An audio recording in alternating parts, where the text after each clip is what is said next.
오늘의 말씀 구약성경 사무엘상 15장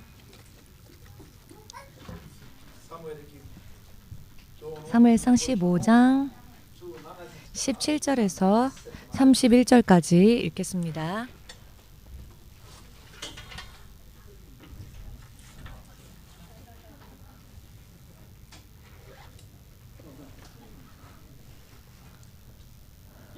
다 찾으셨는지요? 소리내어서 읽겠습니다. 사무엘이 이르되 왕이 스스로 작게 여길 그 때에 이스라엘 지파의 머리가 되지 아니하셨나이까. 여호와께서 왕에게 기름을 부어 이스라엘 왕을 삼으시고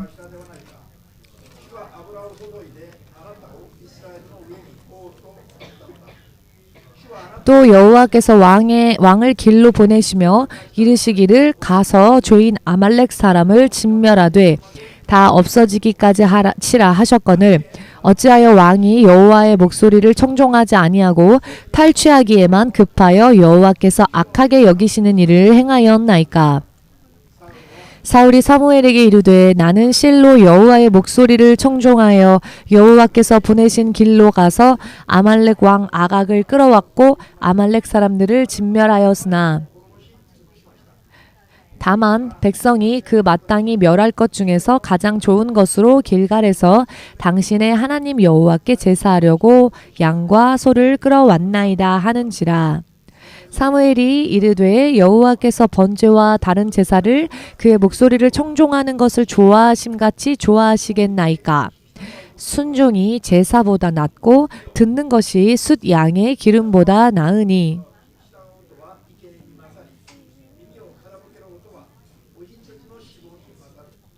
이는 거역하는 것은 점치는 죄와 같고 완고한 것은 사신 우상에게 절하는 죄와 같음이라.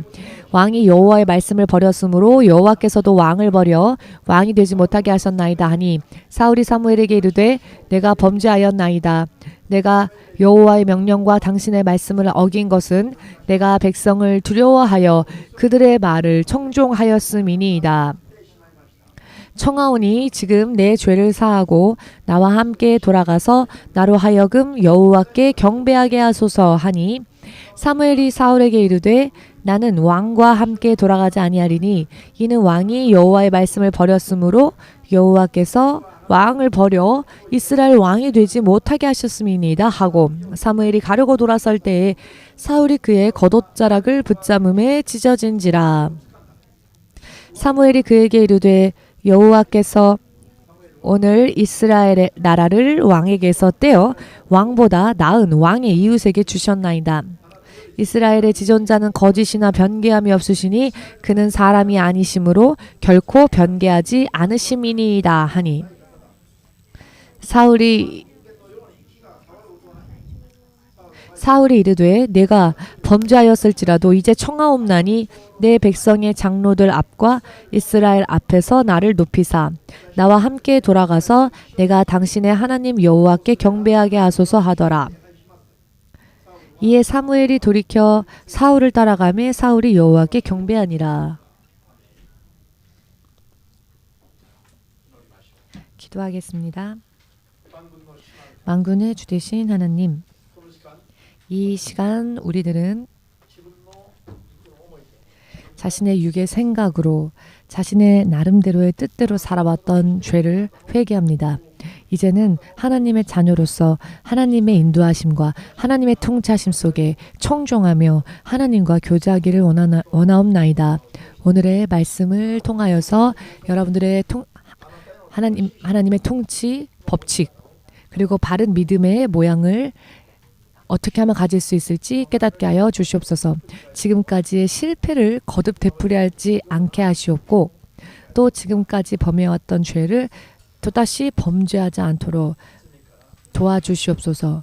죄에서 나아오게 하시옵고 사단의 결박에서부터 온전히 자유로워져 주님의 자녀답게 주님의 영광에 쌓인 그리고 주님을 찬양하며 주님을 간증할 수 있는 그와 같은 상태로 항상 삶을 영위할 수 있도록 주께서 약속하시고 예비해 주신 모든 축복을 이 세상에서도 그리고 하나님 나라에서도 낱낱이 받을 수 있는 올바른 믿음 생활을 해 나아갈 수 있도록 한 사람 한 사람을 인도하여 주시옵소서. 모든 것을 주의 성령께 의탁하오니 마지막까지 주의 뜻대로 말하여 주시옵고 역사하여 주시옵고 주님의 뜻대로 예배를 인도하여 주시옵소서. 예수 그리스도의 거룩하신 이름으로 기도하옵나이다. 아멘. 아멘.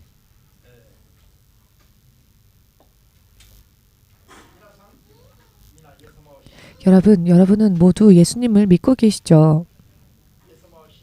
예수님을 믿고 여러분 예수님 믿고 계십니까? 예수님을 믿고 계십니까? 에덴에서 내쫓겨난 아담과 이브에게도 한번 질문해 보고 싶습니다. 아담 할아버지,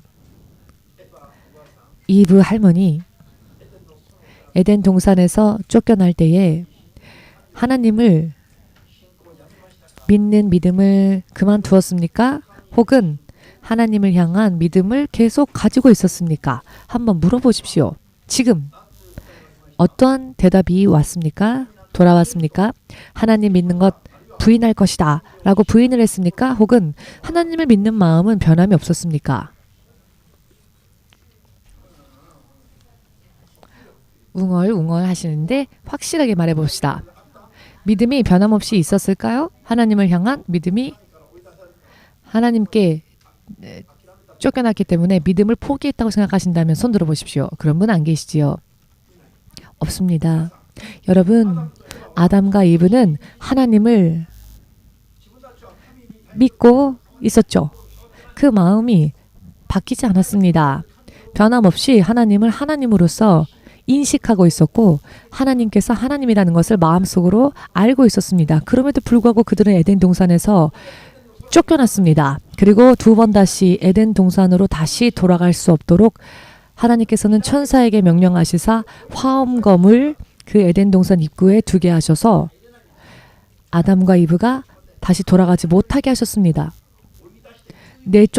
내쫓으신 겁니다. 그들을 에덴 동산에서 추방하신 겁니다. 자, 그렇다면 아담과 이브가 불신자였습니까? 하나님을 향한 믿음이 없었습니까? 그렇진 않죠. 그들은 하나님을 알고 있었습니다. 그렇지만 하나님을 알고 있었던 그 믿음이 과연 그들에게 있어서 도움이 되는 믿음이었습니까? 그들이 구원받는 데 있어서 도움이 되는 믿음이었습니까? 혹은 그렇지 않은 믿음이었습니까? 지금 생각해 본다면 이해할 것까지도 없을 겁니다. 아마 여러분들에게도 그것이 보일 것입니다. 여러분 보이십니까? 하나님을 마음으로부터 인식하고 인지하는 것만으로는 부족하다는 것입니다. 하나님을 청종하지 않는 믿음, 하나님께 순종하지 않는 믿음은 우리에게 아무런 유익이 되지 못한다는 것입니다. 사람들은 흔히 이런 말을 합니다. 하나님, 제가 하나님을 사랑하는 걸 아시죠? 네, 하나님은 여러분들의 마음을 다 꿰뚫어 보고 계십니다. 그러나 그렇다고 해서 그 믿음이 다 인정받고 있는 믿음인가? 그렇지는 않다는 것을 우리 지금 이 시간 확실하게 합시다. 하나님을 믿는다고 하는 것은 마음으로 인정하고 의식하고 인식하고 생각하고 있는 것이 하나님을 믿는다는 것은 아닙니다. 하나님의 지배하심 속에 들어가서 하나님께 순종하며 하나님을 쫓아 나아갈 때에 내 나름대로가 아닌 하나님께서 원하시는 수준에서 하나님께 나아갈 때, 하나님을 순종할 때 그것이 우리의 믿음이 된다는 것을 확실하게 깨달으시길 예수님의 이름으로 축복합니다.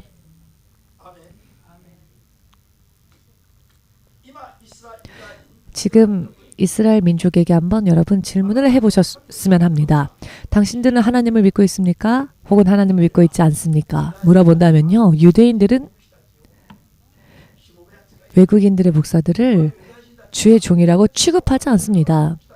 이방인들, 즉 우리 같은 목사들을 목사로 취급해주지도 않습니다. 왜냐하면 자신들이야말로 택함받은 하나님의 백성, 자신들이야말로 선민이기 때문에 그 자부심이 너무 대단해서 이방인들 사이에서 주의 종이 된 자들을 인정하지 않는답니다. 지금 유대교의 신자들은 그렇다는 겁니다. 자신들이야말로 택함받은 백성이라고 생각하고 있습니다. 특별한 백성이라고 그들은 생각하고 있습니다. 그렇지 않은 이방인들에 대해서는 깔보는 그런 상태가 지금도 계속되어지고 있습니다. 자, 그렇다면은 그 유대인들이 하나님을 믿고 구약의 율법대로 믿고 사는 그 믿음이 여러분들의 판단으로는 어떠십니까? 하나님을 그들이 진짜 믿고 있는 것이라고 생각하십니까? 그들도 하나님을 믿고 있는 것이다 라고 생각하신다면 손 들어 보십시오. 안 계시네요. 저들은 하나님을 따르지 않고 있습니다. 저들은 하나님을 알고 있고 믿고 있고 구약의 율법을 다 지키고 있을 수 있습니다. 그러나 그렇다고 해서 그들의 믿음이 하나님께 믿음이 있다고 말할 수 없습니다. 왜냐하면 그들은 하나님을 따라가고 있지는 않기 때문입니다. 마태복음 17장 5절 말씀을 보시면 너희는 이에 들으라, 즉 예수님께 들으라 라고 하는 음성이 하늘로부터 들려왔지요. 이제부터는 율법이 아닌 예수님이 이 땅에 구원주로 임하셨기 때문에 예수님께 듣고 예수님을 따라라. 하늘에서 그 음성이 들려왔습니다. 유대인들은 지금 택함받은 자들이지요. 그렇지만 지금 그들이 구원받는 믿음에 서 있지 못한 가장 중대한 죄가 무엇인지 아십니까? 알기 쉽게 말씀드리자면 마태복음 17장 1절 이하의 말씀을 지키고 있지 않기 때문입니다. 즉 하나님께서는 이제 예수님께 듣고 예수님을 따르라고 했는데 그 말씀을 따르지 않고 있다는 겁니다. 그것이 그들에게 있어서 가장 큰 죄입니다. 아멘 되십니까? 유대인들에게 물어보십시오. 그들에게 하나님을 믿고 있냐고. 창조주 하나님을 그들은 그 누구보다도 믿고 있다고. 그들은 자부심에 꽉 차 있지요. 자신들은 선민이라고, 특별한 백성이라고 자부하고 있습니다. 자신들보다 나은 민족이 없다고 생각하고 있습니다. 이방인들 사이에서 세워진 목사는 주의 종으로 취급하지도 않습니다. 그러나 그럼에도 불구하고 하나님의 관점으로 보실 때 그들은 지금 어떤 모습일까요? 마태복음 17장 1절 이하의 말씀에 순종하고 있지 않다는 겁니다. 이것이 바로 유대교도들이 구원에 이르지 못하는 근거가 됩니다. 마태복음 17장 5절 말씀. 아멘 되십니까? 오늘 제가 설교 드리는 말씀은 세상에 있는 사람들, 특히 크리스찬들에게 있어서 사실 어떤 의미로는 충격적인, 그러나 어떤 의미로는 중요한 그런 이야기이겠습니다. 예수님을 믿지 않는 불신자들, 믿는다는 고백조차 하지 않은 불신자들은 사실 말할 것도 없지요. 논외의 문제입니다. 믿고 있다고 생각하는 사람들을 향하여서 오늘은 말씀을 전하고자 합니다.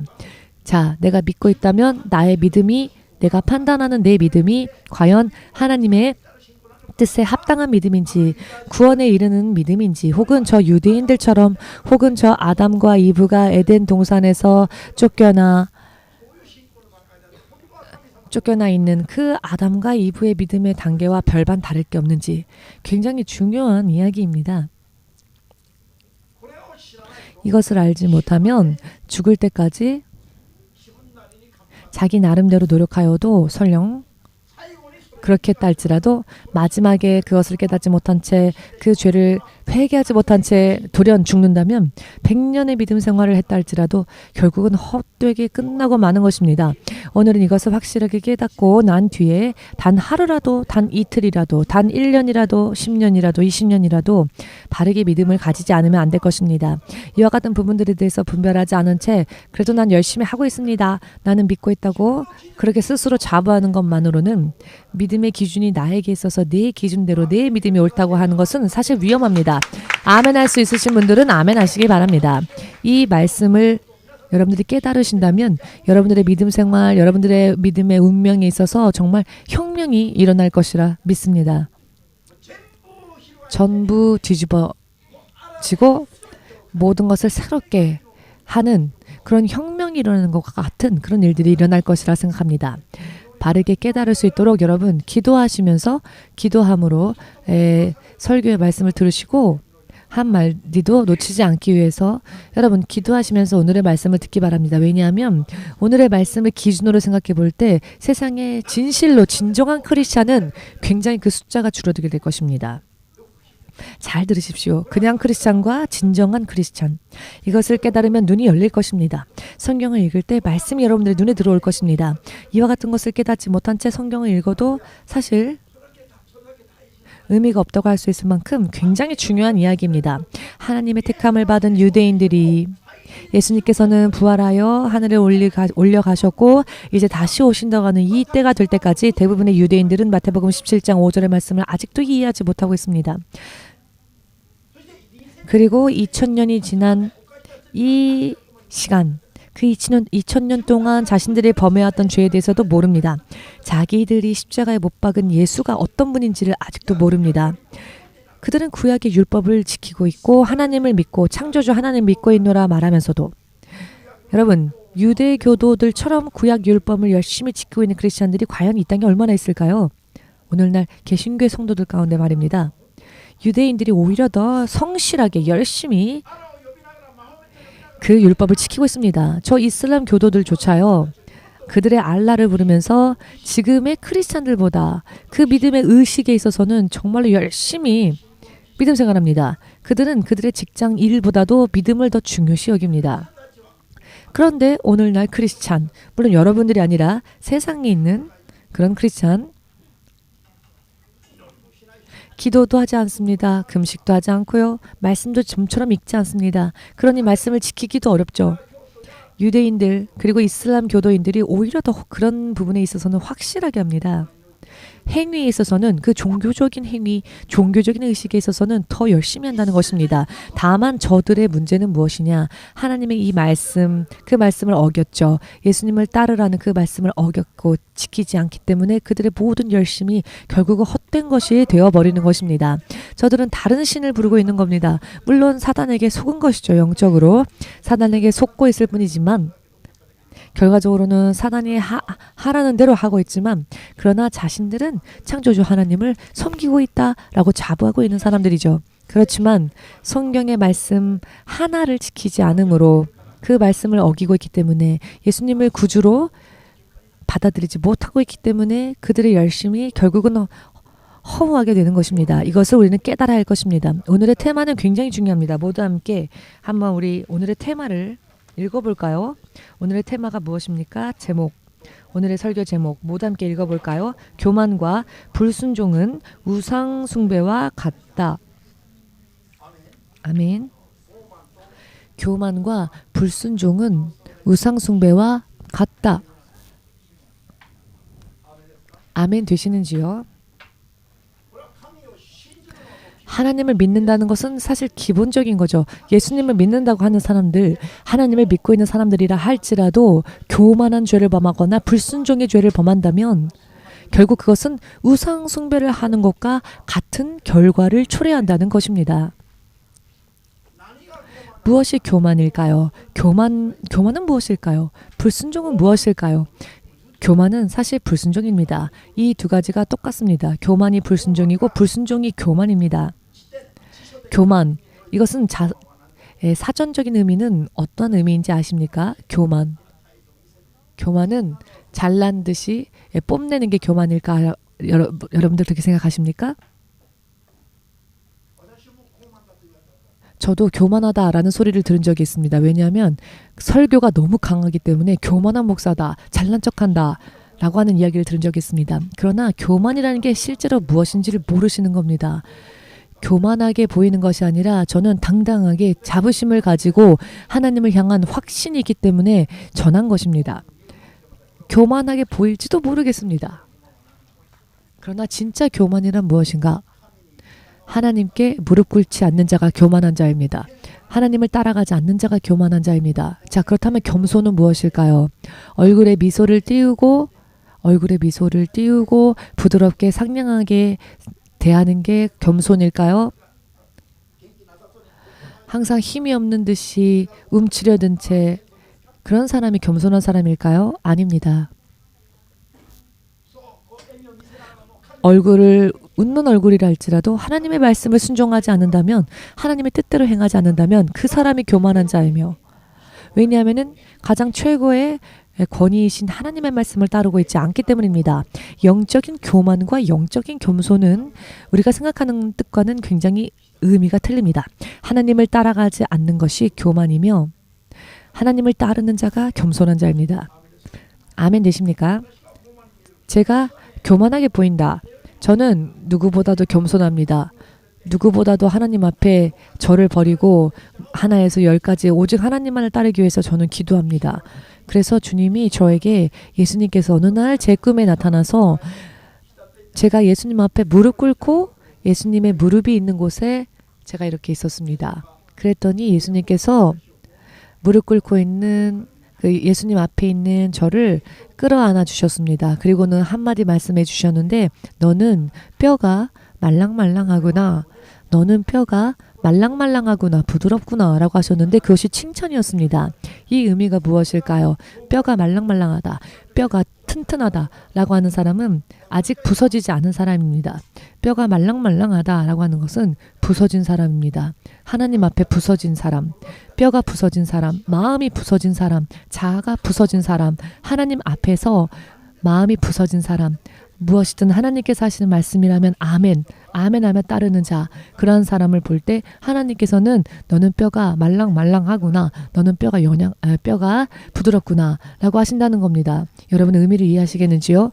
영적으로는 저는 절대로 제 머리를 하나님 앞에 치켜들지 않습니다. 하나님 저는 이렇게 하고 싶어요. 하나님 저는 이렇게 하고 싶으니 제 기도를 들어주세요 라고 저는 그렇게 기도하지 않습니다. 절대로.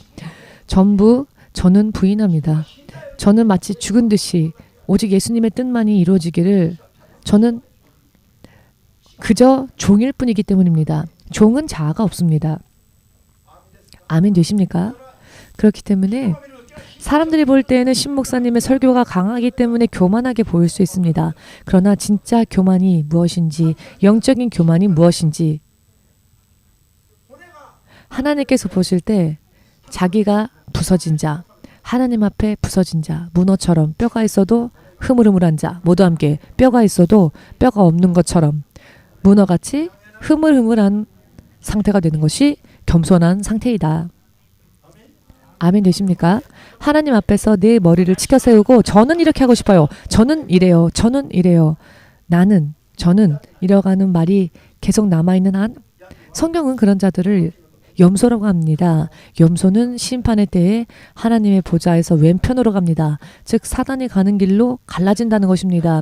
양은 절대로 스스로 자신의 머리를 치켜 세우지 않습니다. 양은 머리를 세우지 않지요. 그렇기 때문에 어느 길로 나아가야 할지를 모릅니다. 그래서 그들은 오직 목자의 소리만 듣습니다. 목자의 소리를 들어야 목자를 따라갈 수 있기 때문입니다. 목자의 음성을 들으면서 따라가는 게 바로 양의 특징입니다. 양은 나는 일로 가고 싶어요. 나는 저기서 풀을 먹고 싶어요. 라고 하지 않는 게 특징입니다. 다만 자신들을 치는 목자의 어떤 피리 소리라든지 그 잎피리 소리라든지 그 소리를 듣습니다. 왜냐하면 자기가 없기 때문입니다. 그래서 믿는 자들을 양으로 표현하셨는데요. 이와 같은 양과 같은 사람들을 하나님은 그 심판 때에 당신의 오른편에 두시고 영원한 생명으로 인도하실 것입니다. 성경은 그렇게 말씀하고 계십니다. 할렐루야. 여러분 무엇이 진짜 교만인지 처음부터 우리 결론을 내볼까요? 교만이란 무엇일까? 하나님께 청종하지 않는 것이 교만의 죄다. 이것은 거역의 죄라고 하셨습니다. 불순종의 죄, 거역의 죄, 불순종의 죄. 이 모든 것은 결국 다른 신을 섬기는 우상 숭배와 마찬가지다. 오늘 읽은 말씀의 구절을 23절에서 보시면 그렇게 말씀하고 계시죠? 믿으십니까? 지금 얼마나 많은 크리스찬들이 이 부분에 걸려 있는지를 생각해 볼 필요가 있습니다. 유대 교도들 뿐만이 아닙니다. 이슬람 교도들 뿐만이 아닙니다. 크리스찬이라 말하는 사람들 가운데서 얼마나 많은 사람들이 오늘의 이 사울 왕과 같이 살고 있는지. 오늘의 사울 왕, 여러분과 저보다 어떤 의미로 볼 때는 하나님께 대한 믿음이 더 좋은 사람이었을 수도 있습니다. 왜냐하면 그는 대부분의 말씀에는 순종했습니다. 대부분의 말씀에는 순종했지요. 그는 믿음이 이스라엘 온 주민들 사이에서, 이스라엘 온 사람들 사이에서 택함받아 왕으로 세워진 단 한 명, 이스라엘의 왕을 세울 때 사울보다 그 왕의 자리에 합당한 자가 없다 여기셨기 때문에 하나님께서 그를 인정하셨기 때문에 사울을 택하시고 이스라엘의 초대 왕의 자리에 그를 앉히셨습니다. 그 정도의 그만큼의 믿음이 그에게 있었다는 것입니다. 그런데 오늘의 이 하나님의 명령 대부분은 지켰지만 하나님의 명령의 어떤 부분에 대해서는 순종하지 못했던 것이 그의 운명을 나락으로 떨어뜨렸습니다. 여러분 생각해 보십시오. 이런 말씀을 들을 때 무섭다라고만 생각하지 마시고 이 말씀이 얼마나 내 영역에 있어서 길 안내서가 되고 유익한지 잘 들으시고 깨달으셔서 여러분들의 믿음을 이 말씀으로 비춰보시고 노력해야 합니다. 사울은 이스라엘의 초대 왕이 된 사람이었죠. 하나님 앞에서 범죄했던 아말렉을 하나님은 사울에게 진멸하라 라고 하셨습니다. 하나님의 그 말씀을 사울은 거의 대부분 지켰습니다. 그런데 일부의 말씀만을 어겼죠. 그것도 자기 스스로 어긴 것이라기보다는 백성들의 의견을 들어서 그 백성들의 의견대로 하나님의 명령의 일부분을 어겼을 뿐이었는데 결국 그의 운명이 어떻게 되었습니까? 심각한 상태가 되었습니다. 하나님께서 그를 버리셨다는 것입니다. 여러분 이 말씀에 대해서 오해하지 마십시오. 내가 믿음 생활 이렇게 열심히 하고 있는데 내가 이렇게 했는데 어떻게 하나님은 버리신다고 하실까? 어떻게 구원받지 못한다고 하실까?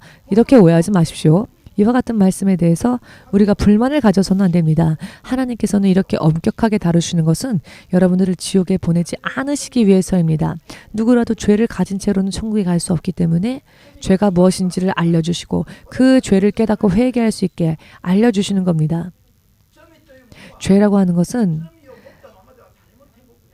10 중에 9은 죄가 아니고 단 하나 죄가 있다 할지라도 그 하나의 죄 때문에 천국에 못 갑니다. 천국은 죄 있는 자가 들어가는 곳이 아닙니다.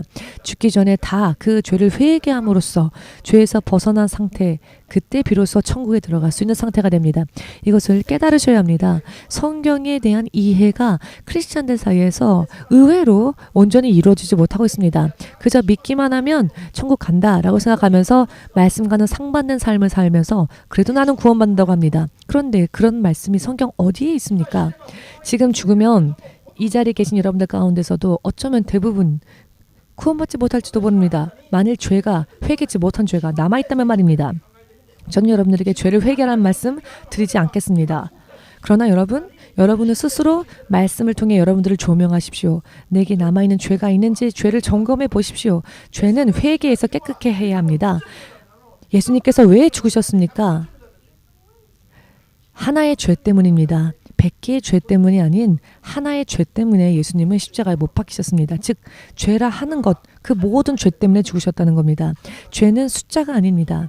죄는 하나건, 열이건, 100이건 하나밖에 없는 죄라 할지라도 그 죄를 가지고 있는 채로 그 죄를 회개치 않은 채, 회개함으로 그 죄를 청산하지 않은 채 죽는다면 그 사람은 천국에 들어가지 못합니다.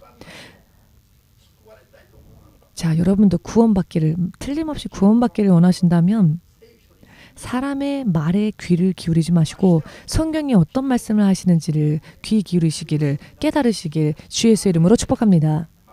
아멘. 여러분 한번 생각을 해보십시오. 사람들의 믿음이 얼마나 자기 기준적인지, 그 믿음이 정말 구원에 이르기에 합당한 믿음인지. 오늘 저 사울 왕만이 혹은 저 유대인들만이 특별히 하나님 앞에 미움을 받았기 때문에 저들이 버림받았다고 생각하십니까? 그렇지 않습니다. 그렇지 않습니다. 가롯 유다가 천국에 갔습니까? 천국 갔다고 생각하신다면 손 들어보십시오. 없지요. 가롯 유다는 3년 6개월 동안 예수님과 함께 동거동락했던 사람이었죠. 그런데 마지막에 하나 범죄함으로써 그는 구원에서 영원히 떨어지고 말았습니다. 단 하나의 죄. 그러나 그 하나의 죄 때문에 그는 3년 반을 주님과 동행했던 자였습니다. 자, 그는 3년 반이나 주님과 동행했으니까 마지막에 죄는 딱 한 번이니까 그거는 눈 감아주고 그는 구원받았을 것이다 라고 생각하는 사람은 안 계시지요. 그런데 그것은 아시면서 왜 다른 죄에 대해서는 보이지 않으십니까? 이것은 여러분들을 협박하기 위한 이야기가 아닙니다. 반드시 지옥에 가서는 안 되기 때문에 지옥으로 가는 길에서 완전히 벗어나기 위해서 말씀을 드리는 것입니다. 할렐루야. 이스라엘의 전 부족 가운데에 단 한 명 택함 받을 때에 유일하게 택함 받았던 자, 그가 바로 청년 사울이었습니다. 그의 믿음은 하나님 앞에 인정받았습니다. 왜냐하면 그는 겸손했던 자였습니다. 그는 하나님을 경외하던 자였습니다. 그가 굉장히 겸손했던 사람이었습니다. 그가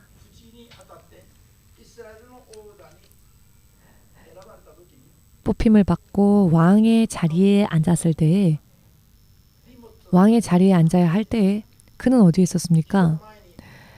짐 사이에 숨어 있었죠. 그가 뽑혔을 때 사람들 사이에서 뽐내며 나오는 태도가 아니었고 그는 굉장히 겸손했던 사람이었습니다. 그는 자기가 얼마나 부족한 존재인지를 알고 있었기 때문에 이스라엘의 왕으로서 전혀 자신은 합당하지 않다고 스스로 생각했던 사람이었습니다. 그리고 그는 겸손했고 바로 그 부분이 하나님을 기쁘시게 드리는 부분이었고 바로 그 부분이 하나님께 택함받은 이유가 되었습니다. 그는 사람들 앞에 뽐내거나 자랑하거나 교만한 그런 모습이 아니었다는 것입니다. 그는 짐 사이에 숨어 있었죠.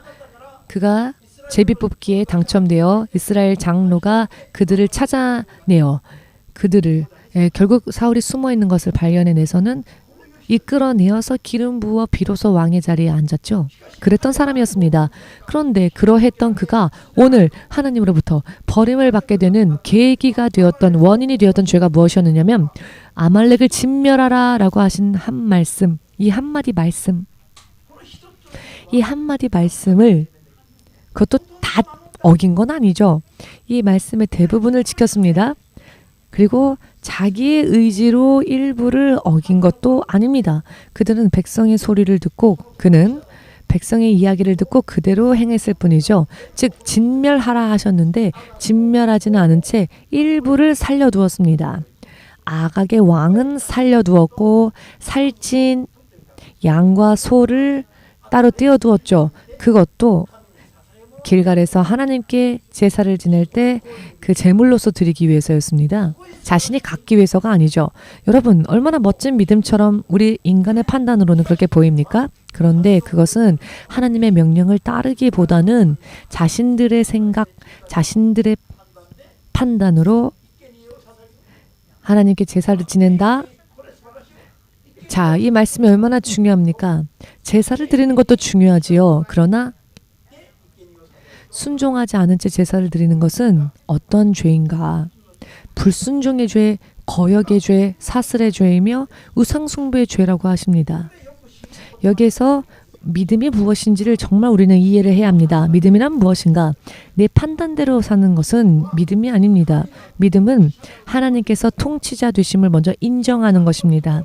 그리고 그 하나님의 통치 안에서 하나님의 통치를 따라 하나님의 자녀로서 사는 것이 바로 믿음 생활이 됩니다.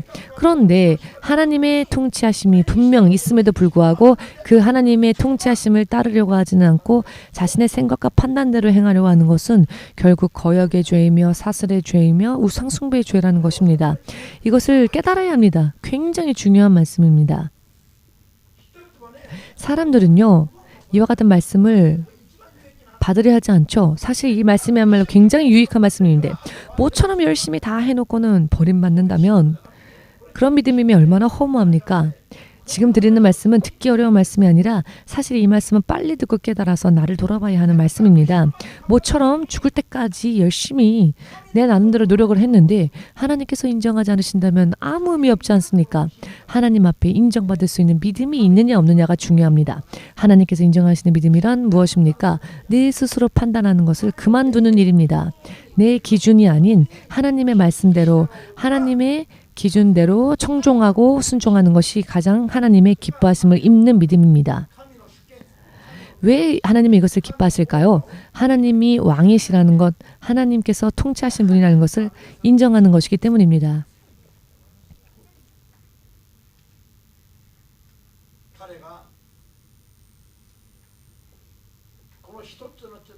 사울은 이 하나의 죄, 이 하나의 말씀을 어김으로 하나님 앞에 버림을 받았습니다. 그는 입으로는 회개했죠. 그러나 입으로는 회개하지만 사무엘의 지적을 듣고 회개한다고는 하지만 그러나 사무엘이 사울에게 이런 말을 하죠. 너가 하나님의 말씀을 다 지키지 않고 하나님의 말씀을 버렸기 때문에 하나님도 너를 버렸다 라고 사무엘이 말하였을 때 입술로 저를 용서해 주십시오라고 회개했습니다만 사실 회개가 아닌 후회에 가까웠습니다. 왜냐하면 마지막 30절 말씀을 보시면 하나님 앞에서 라고 하는 게 아닌 백성들 앞에서 온 백성들 앞에서 내 얼굴을 세워주십시오.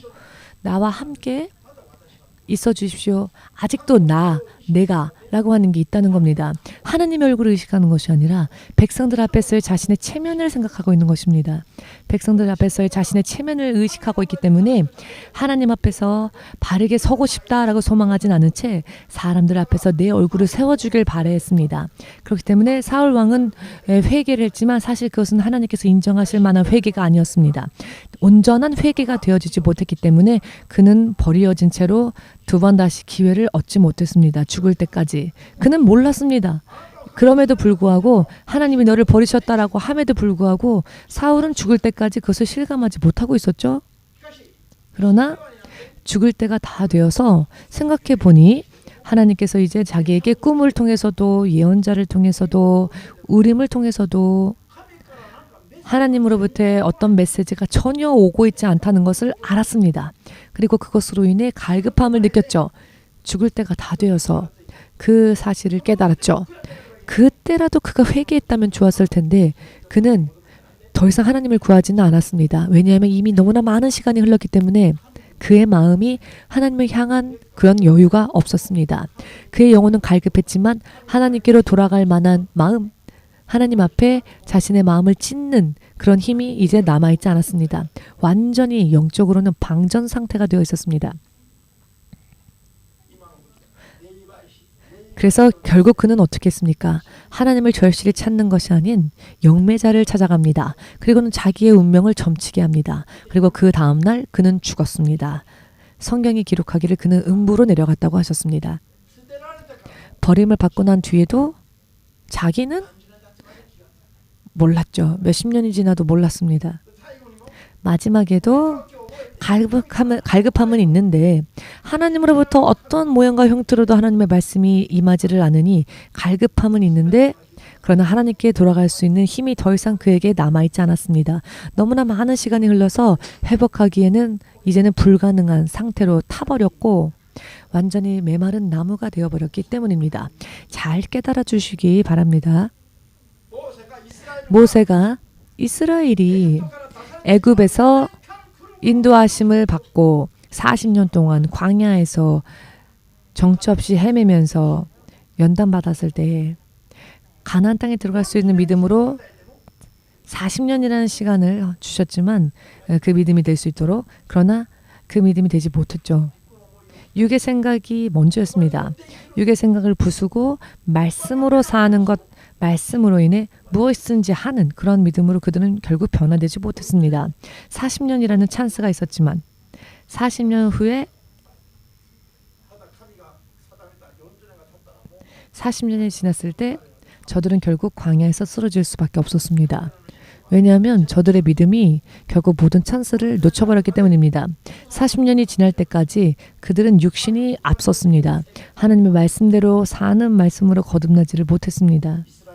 이스라엘의 20세 이상 9세대들 사이에서는 여호수아와 갈렙 이 두 사람 이외에는 약속의 땅에 들어가는 것을 허락받지 못했습니다.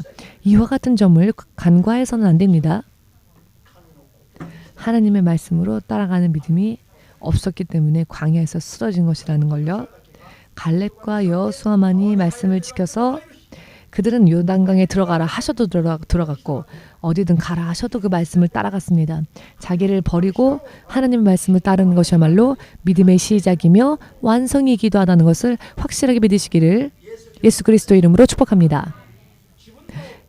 나의 기분, 감정, 생각, 사고방식, 나의 정욕, 욕정, 나의 생각으로 무언가를 하고자 원하여 그것을 관철시키는 것이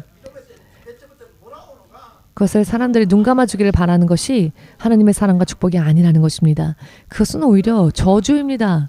하나님께 떨어지는 길이 되기 때문입니다. 저는 모든 면에 있어서 기분, 마음, 감정까지 하나님께 다 하지 않으면 안 됩니다. 그리고 하나님으로 인해 사는 그 삶이야말로 비로소 믿음 생활이 됩니다. 이해가 되시는지요? 내 스스로 사는 것이 죄라는 것, 내 스스로 사는 것이 죄다. 바로 그 죄 때문에 예수님이 십자가에서 못 박히셨다. 이사야서 60장의 말씀 읽어보십시오. 53장. 이사야서 53장의 6절입니다. 이사야서 53장의 6절. 예수께서는 왜 십자가에 못 박히셔 죽으셨습니까? 제각기 갈 방향을 잃고 길을 잃어버린 양들 때문이었습니다. 양들은 목자가 없으면 어느 길로 가야 할지를 모릅니다. 그래서 양들이 제각기 자기가 원하는 대로 자기의 길대로 갔다는 겁니다. 제각기 자기가 원하는 대로 여기저기로 여기가 좋은지 저기가 좋은지 알지 못한 채 뿔뿔이 흩어졌다는 것입니다. 길을 잘못 접어든 양들이 말입니다. 그런 죄를 사람들이 범하였기 때문에 왜냐? 자기 스스로 생각하기를 괜찮겠지라고 범한 죄가 하나님의 통치 계획하심을 따라가지 못했던 그 죄가 결국 예수님의 십자가에 못 박은 것입니다. 이와 같은 이해를 하지 않은 채 크리스찬으로서 사는 것은 굉장히 위험한 일입니다. 예수님을 믿노라 말하면서도 그 삶은 죄 속에 있으니까 예전과 다를 게 없으니까 다만 믿고 있다고 생각할 뿐이고 그것은 에바에게도 사울 왕에게도 있었습니다. 아담에게도 있었고요. 아멘 되십니까? 그와 같은 믿음은 저들에게 사울 왕은 여러분들과 저보다 더 하나님의 말씀을 거의 지킨 사람입니다. 지금의 크리스찬들은 말씀을 거의 지키지 않죠.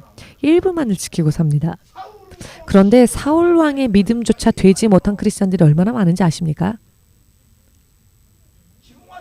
자기는 틀리다고 나는 틀리다고 생각하는 게 승리가 아닙니다. 나에게 이런 문제가 있구나. 이런 문제가 있구나. 라는 것을 자각을 가질 줄 알아야 합니다. 인정할 줄 알아야 하며 찾아 끄집어낼 줄 알아야 합니다. 그리고 그와 같은 죄에 대해서는 회개하고 죄를 해결해야 합니다. 그렇게 하지 않고 다음 단계로 넘어가 버리면 큰일 납니다. 왜냐하면 여러분 아간을 기억하시죠? 아간은 예고도 없이 한순간에 하나님 앞에서 정리되어져 버렸습니다. 징조도 없이. 그는 요단강을 건넜습니다. 그렇지만 어느 날 돌연 아간의 일족이 다 하나님의 백성 안에서 제외되어지고 죽임을 당했습니다. 여러분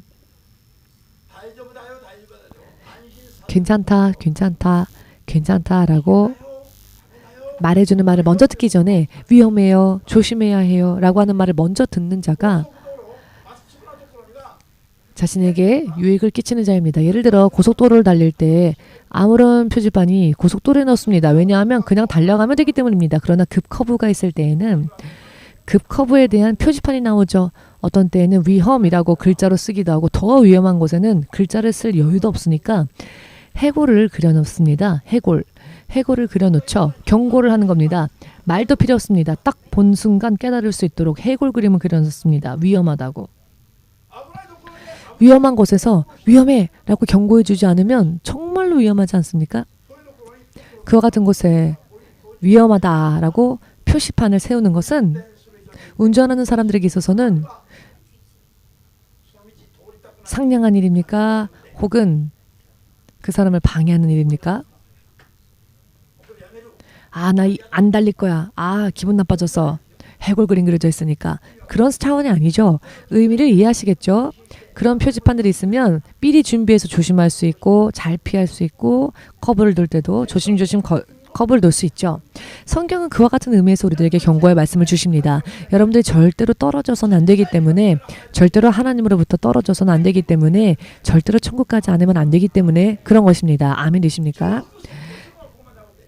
강하게 설교하는 것이 교만이 아니라 길을 어깨 쭉 펴고 당당하게 걷는 게 교만이 아니라는 겁니다. 아무리 얼굴에 웃음을 띄우고 아무리 자상하고 부드러운 얼굴로 또 부드러운 말로 부드러운 목소리로 부드럽게 말하면 참 1번 말이요. 참 좋은 경어, 참 좋은 그런 경어들이 있습니다. 그런데 마음으로부터 하나님을 따르지 않는다면 그것은 사탄적인 교만함입니다. 영적인 교만함이라는 것입니다. 할렐루야.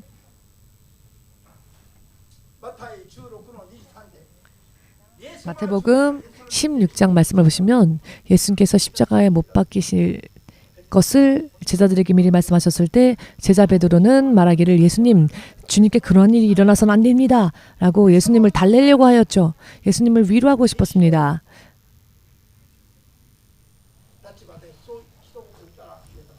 그는 제자였으니까 얼마든지 그런 말 할 수 있었죠. 그런데 제자의 입장으로 스승을 생각하여 그런 말씀을 드린 것인데 사단아 물러가라 라는 말을 들었습니다.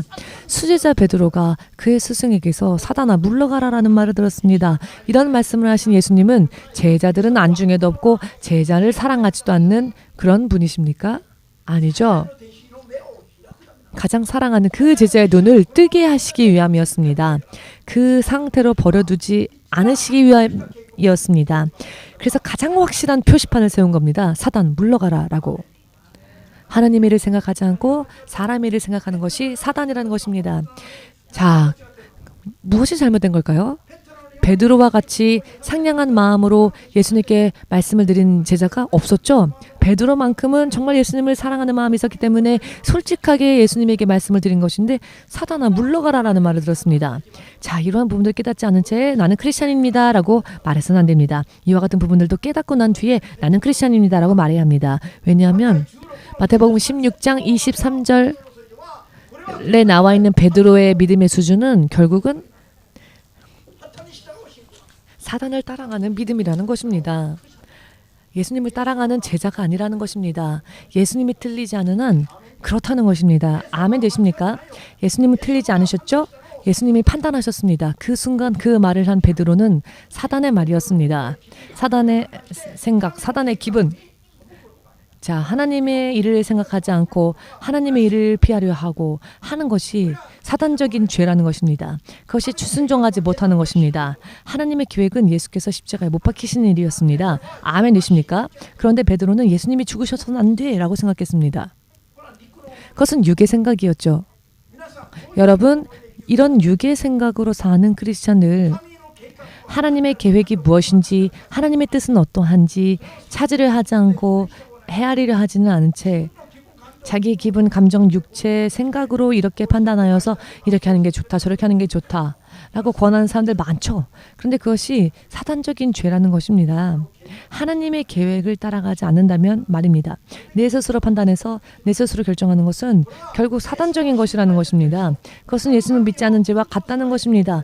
다른 신을 섬기는 우상 숭배와 같다고 성경은 확실하게 말씀하고 계십니다. 구약 성경, 사울 왕은 구약 성경 이야기가 아닙니까? 그런 말을 하는 사람들이 있기 때문에 마태복음 16장 23절을 오늘 제가 인용한 겁니다. 예수님의 입술에서 나온 말씀, 예수님의 입술에서 나온 예수님의 가르침, 복음, 신약 성경의 복음이 더더욱 그것을 확실하게 증명하고 있습니다. 아멘 되십니까? 아멘 되십니까? 사울 왕의 이야기만 하면 그건 구약 성경이잖아요 라고 이미 지나가 버린 것이다 해서 배제하려고 하는 사람들이 있는데요. 예수님까지도 그것을 확실하게 말씀하셨다는 것입니다. 사람의 일을 생각하고 하나님의 일을 생각하지 않는 것은 사단적인 것이다 라고. 여러분, 우리가 나는 예수님 믿습니다 라고 생각하고 있다 할지라도 우리가 예배를 드리러 지금 이 자리에 나왔다고 해서 우리의 믿음이 하나님의 뜻에 합당한 믿음이라고 착각해서는 안 됩니다. 사울 왕도 버림받고 몇십 년이 지났지만 그는 하나님께 택함받은 자라고 스스로 생각하고 있었습니다. 그러나 죽을 때가 다 되어서 비로소 깨달았죠. 하나님으로부터 이제 어떠한 음성도 들리지 않는다는 것을 마지막에 알았습니다. 저도 이 눈으로 많이 보아왔습니다. 목격했습니다. 죽기 이틀 전까지 예수님의 이름을 부르던 사람이었는데 죽기 이틀 전에 예수님으로부터 떠난 사람을 본 적이 있습니다. 그 사람에게 저는 마지막까지 그 죄에 대해서 말해 주었습니다. 당신의 죄가 이러이러한 죄이니 당신은 주의 종으로 부름받았는데 신학교에 입학하여 주의 종이 되어 준비해야 합니다. 라고 했는데 그것을 하지 않았던 것이 죄라고. 그것을 회개하지 않으면 병도 치유받기 어렵고 구원에 이르기도 어렵다고 전했지만 그는 끝까지 그 말을 듣지 않다가 죽기 이틀 전에 예수님을 떠난 사람이 있었습니다. 본인이 본인의 입으로 그렇게 말을 했는데요. 여러분, 이런 말씀을 드리는 것은 여러분들에게 협박을 하는 것이 아니라 이런 일들이 실제로 일어나고 있기 때문에 여러분들만큼은 절대로 이런 어리석은 믿음에 가담해서는 안 되기 때문입니다. 절대로 하나님을 순종하는 믿음 위에 여러분들이 바르게 돌이켜야 되고 서야 됩니다. 여러분들이 믿음 생활을 하고 있는 그 삶이 종교적인 행위가 아닌 여러분들에게 있어서 정말로 유익한, 영원히 유익한 것이 되어야 하기 때문입니다. 하나님의 인정하심을 받지 못하는 믿음이라면 그 믿음은 결국 하나님을 따라가지 못하는 믿음이라는 것입니다. 찬양하는 것도, 예물을 드리는 것도, 기도를 드리는 것도 모든 면에 있어서 전도 또한 제가 EMC 교회 연합을 세우는 것은 하나님의 뜻이었습니다. 일주일 동안 하나님은 저에게 계시해 주셨습니다. 저는 일본 선교를 하라 하고 명령하셔서 일본에서 선교를 하게 되었고 목사가 되라 라고 하셔서 지금까지 목사가 되어서 길을 걸어왔습니다. EMC 교회 연합을 세우는 것도 하나님의 뜻이셨는데 그것을 따르지 않는다면 너의 목숨을 내가 걷어가겠다. 왜냐하면 지금까지 순종했다 할지라도 이 시점에서는 순종하지 않는다면 어쩔 수 없다. 여러분, 이와 같은 이야기를 들을 때 너무 심하다라고 생각하지 마시고 이런 일들이 실제로 무엇을 의미하는지를 여러분 깨달으셔야 합니다. 목회를 10년 했는데 만일 EMC 교회 연합을 제가 세우는 일에 대하여서 순종하지 않는다면 하나님께서 제 생명을 걷어가신다고 하셨습니다. 왜냐하면 순종하는 것이 믿음이기 때문입니다. 여기까지 온 것만으로는 의미가 없습니다. 여기까지 온 것은 좋은 일이죠. 그런데 그 이후에 순종하지 않는다면 여태까지 잘 온 것도 헛되게 된다는 것입니다. 내가 크리스찬이라고 말하면서도 사실은 돌연 내가 계산하지 못한 죄가 있어서 내 인생의 마지막이 왔을 때 그때가 되면 큰일이 날 겁니다. 그런 사람이 실제로 많을 것입니다. 크리스찬이라는 존재는 스스로 사는 것을 그만두는 사람들입니다. 여러분들 왜 침례를 받습니까? 예수님을 믿으면 언제든지 물이 있으면 침례를 받아도 좋다고 성경은 말씀하셨습니다. 자, 이것은 무엇을 의미하는 것입니까? 믿기 전까지의 나를 물속에 묻는 겁니다. 물속에 들어갈 때 지금까지 살아왔던 내 인생을 내가 살아왔던 것을 장례시키고 물 위로 올라올 때는 이제는 부활주 예수님께 연합하는 사람으로 다시 태어나겠습니다. 지금까지 나는 장사 지내고 나는 죽고 이제는 예수로 인해 살아서 예수님으로 인해 사는, 예수님과 연합되어 사는 사람이 되겠습니다. 이 고백이 침례입니다. 특별한 어떤 사람들은 그런 고백은 주의 종들이 하는 고백 아닙니까? 라고 하는데 그렇지 않습니다. 그런 이야기는 성경에 없습니다. 모든 믿는 자들은 침례를 받으려고 하셨죠. 물과 성령으로서 세례를 받고 거듭나지 않으면 안 된다고 하셨습니다. 누구든 물과 성령으로 세례받고 거듭나지 않은 자는 천국을 볼 수 없다 하셨죠. 어떠한 말씀이시건 하나님의 뜻대로 순종하기 위해서 서는 그 고백이 바로 침례의 의미이고요. 이 침례를 받는 것이야말로 믿음의 바른 출발입니다. 그러나 침례를 받고도 침례의 진짜 의미를 이해하지 못하는 사람들이 너무나 많습니다. 모르니까 결국 자기 나름대로 삽니다. 내 기준대로 삽니다.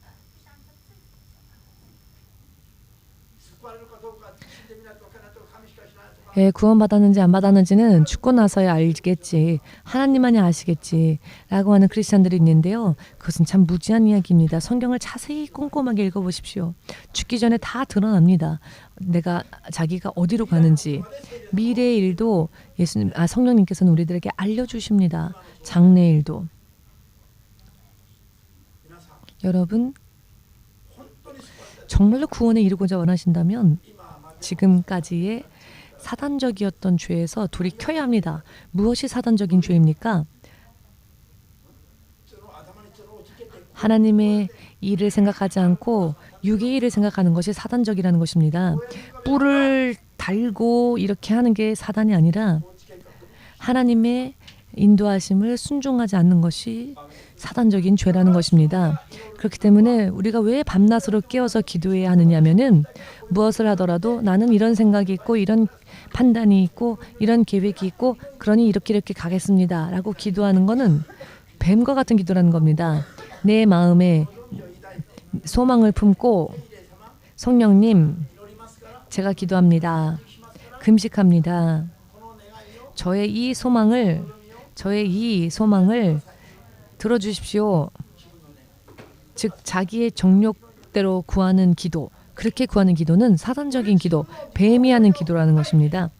이런 사단적인 생각을 부수고 하나님의 뜻대로 소망을 품더라도 내 육의 소망이 아닌 하나님의 뜻대로의 소망을 품고 그 소망을 위해 기도를 해야 한다는 것입니다.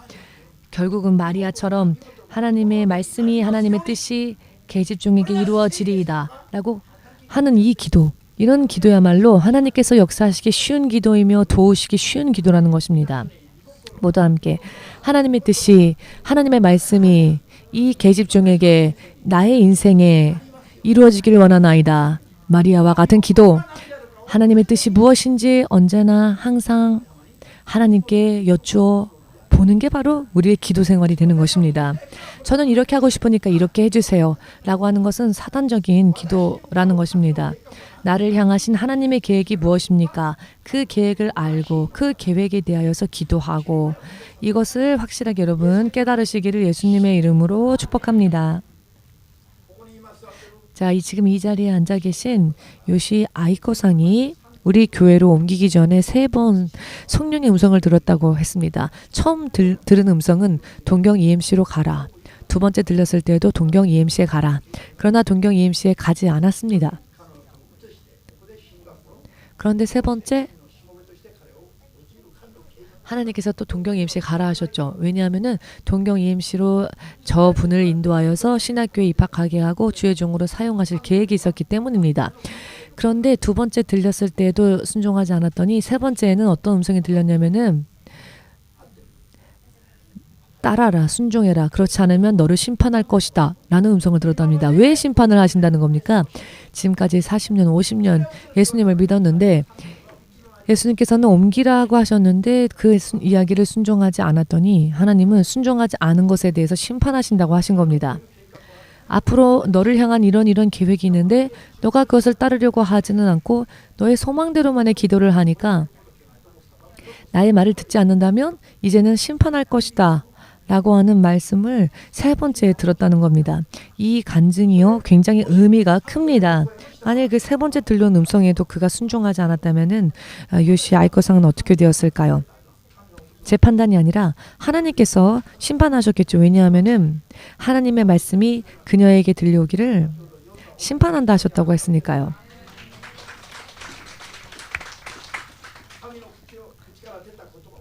하나님의 입술에서 나오는 말씀은 도중에 결코 예를 들어 비가 오다가 다시 땅을 적시기도 전에 역류하는 일이 없는 것처럼 하나님의 입술에서 나온 말씀은 반드시 그 상대방에게 그 말씀으로 젖게 만드신다는 것입니다. 역류하는 비를 본 적 있으십니까? 없으시죠?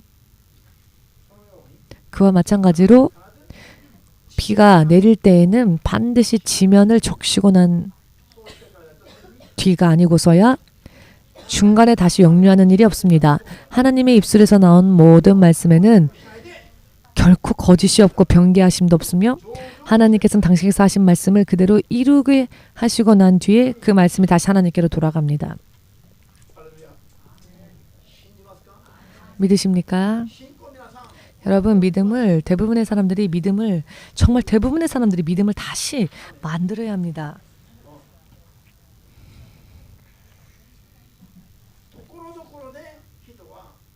사람들은 때때로 나도 모르는 사이에 자주 내가 나옵니다. 나라는 존재가 나옵니다. 하나님이 아닌. 그렇기 때문에 우리는 항상 깨어서 성령의 붙잡힘 속에 있어야 하고 성령의 인도하심 속에서 장래 일까지도 가르침을 받고 또 하나님의 뜻대로 따라가기 위하여서 힘이 필요할 때는 힘을 주십시오.